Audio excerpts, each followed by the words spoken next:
I've always been the dramatic one in my family. For as long as I can remember, whenever it was my turn to come up with a game, it was never red light, green light, or tag, or any of the typical games children play.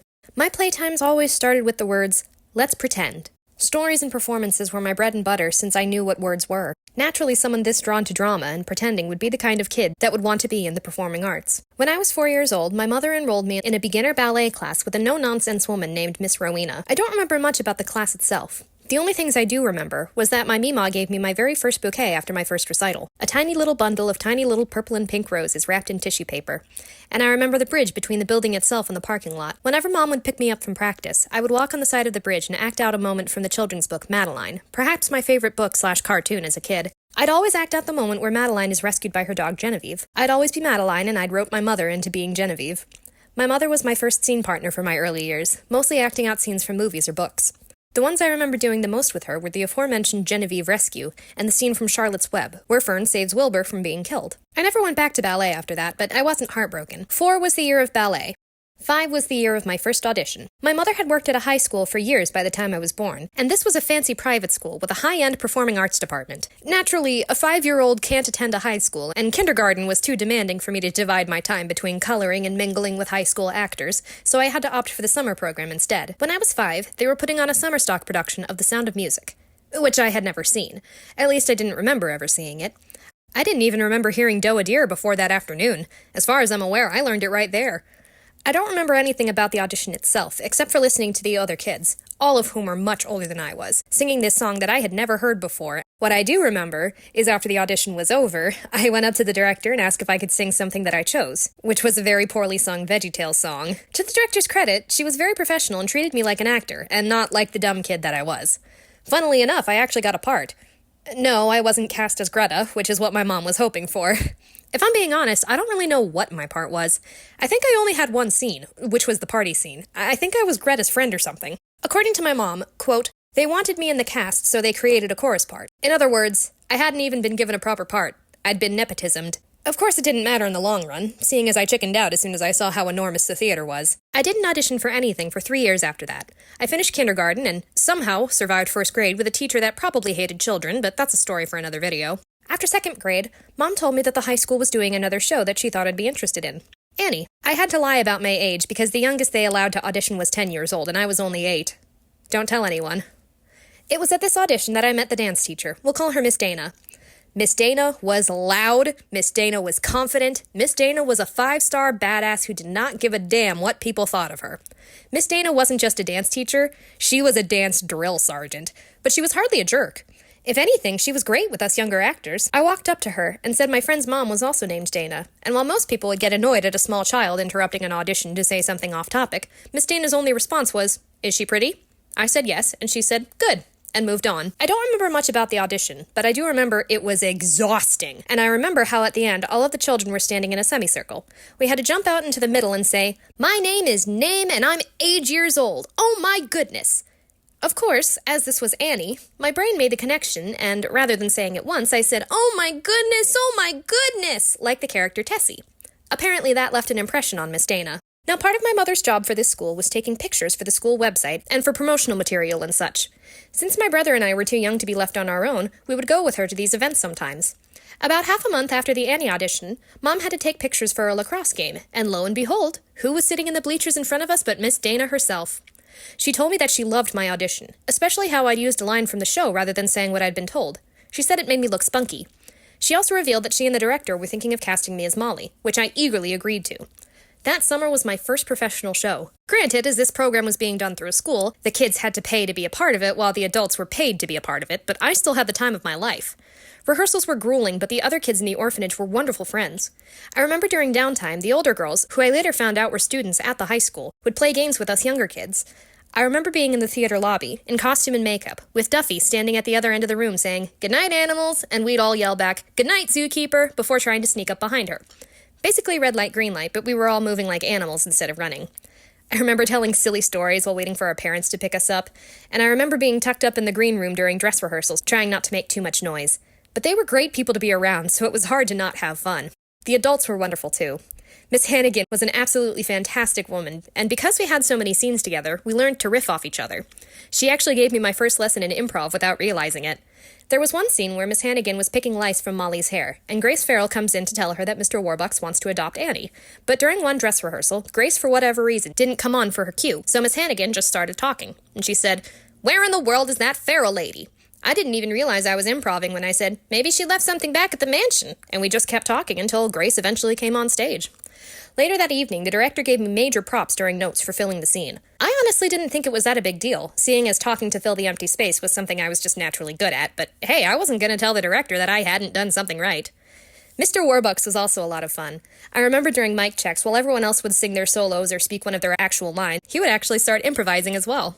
The director would ask him to sing a few bars, and he would literally sing, "A few bars, and now I'm singing a few more bars." Then the director would ask him to say some lines, and he'd say something like, "I'm sorry, Annie, I don't want to adopt you anymore. And the orphanage is gone too because Miss Hannigan decided to run off with Mr. Bundles the laundryman, so you're going to have to live on the street." Meanwhile, the rest of us on stage were trying to not crack up.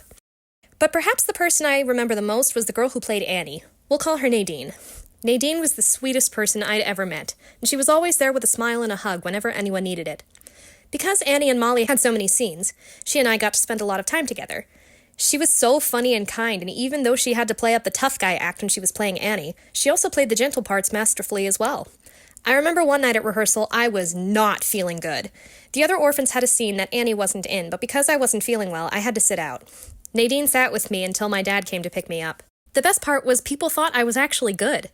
When they laughed, it was because they thought I was funny, not because the little girl did something just so cute and adorable. During Hard Knock Life, I had to say the line, "You'll stay up till this dump shines like the top of the Chrysler Building," pretending to be Miss Hannigan. And the way I said it with an extra R in Chrysler had everyone rolling. I felt like an actual entertainer, not just a performing monkey. Of course, no performance ever runs smoothly, so something had to go wrong eventually. Just after Hard Knock Life, Pepper was supposed to toss me in the laundry basket and spin it around. But during the second performance, the wheel got caught on something and fell over, sending me tumbling out onto the stage. Even better, my best friend at the time and her brother had come to this performance, and they were staring right at me when I fell out. But I just stood up, told Pepper to put me back in the basket, and the show went on. After the show, the director said that I'd handled that situation perfectly, and that other actors my age wouldn't have been so collected. And this was a director that didn't give idle praise. If he said you did something good, he meant it. I couldn't remember a time where I felt more proud. The whole process took only 4 weeks, but it felt so much longer than that, and I never wanted it to end. But of course, all good things must come to their conclusion. The rest of performance weekend was a blur, and while I knew that we'd been building to the inevitable performance, it hadn't really connected that the play was over after that. It didn't fully connect until after the curtain went down for the final time, and I was suddenly struck with the knowledge of, it's over. So yeah, I cried. I cried a lot. I've always been a sensitive soul, but this was my very first performance. My first real acting gig with such amazing people, and I had to say goodbye to them and potentially never see them again. After spending 4 weeks in the summer being treated like a professional actor with people who thought I was great, it was a bit jarring to go back to school with the people that were unfortunately subjected to the worst of my BPD, and thus hated me. I was worried that I'd never find that kind of belonging again, because when you're a kid, a month feels like an eternity. The next summer was months and months away. Who was to say that my friends wouldn't forget about me before the next show? Thankfully, my worries were incorrect, and my friends were waiting for me as soon as the next summer rolled around. Third grade passed without too much incident, and I plan on talking about my third grade teacher in another video because she was great, but my thoughts were all occupied with summer. This was how it went for the rest of elementary and middle school.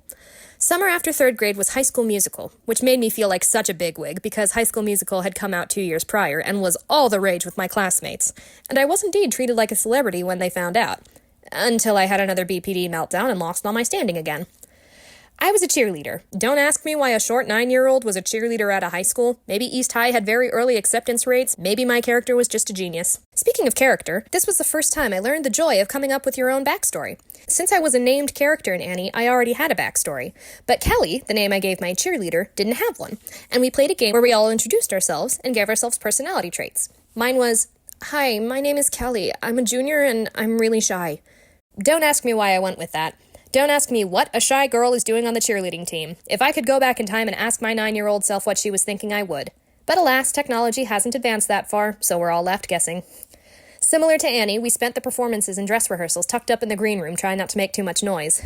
Poor Zeke. I don't know what his actual name was, but he played the character Zeke, the basketball boy who makes creme brulee. He got roped into keeping us quiet/entertained.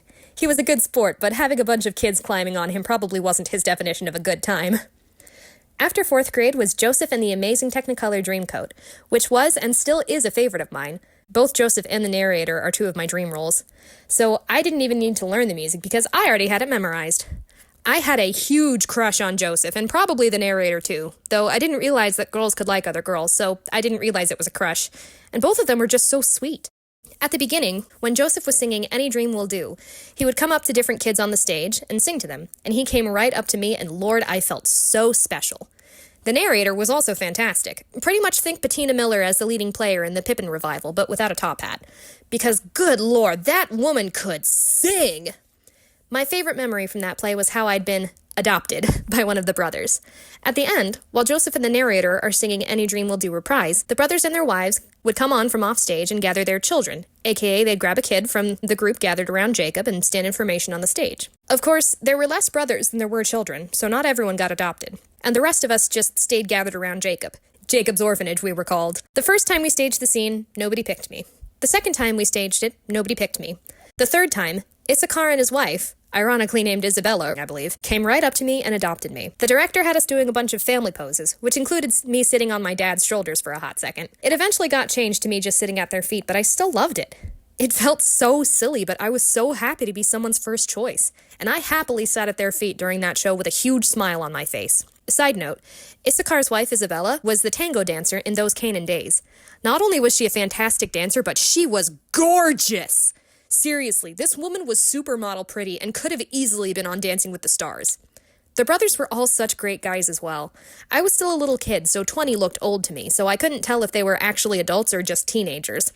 Issachar had a full beard, and Isabella had been dancing professionally for 2 or 3 years, so they were 2 of the few that I knew for sure were adults. But either way, they were great. All of the adult actors that were involved in Summer Stock were. Similar to the children, most of them came back multiple years in a row. For example, the guy who played Coach Bolton in High School Musical also played Reuben and Joseph. He also broke his arm halfway through production, so he couldn't properly dance during One Less Angel in Heaven. The year after that was Seussical, but it was also the year I was able to start participating in the musicals at my middle school.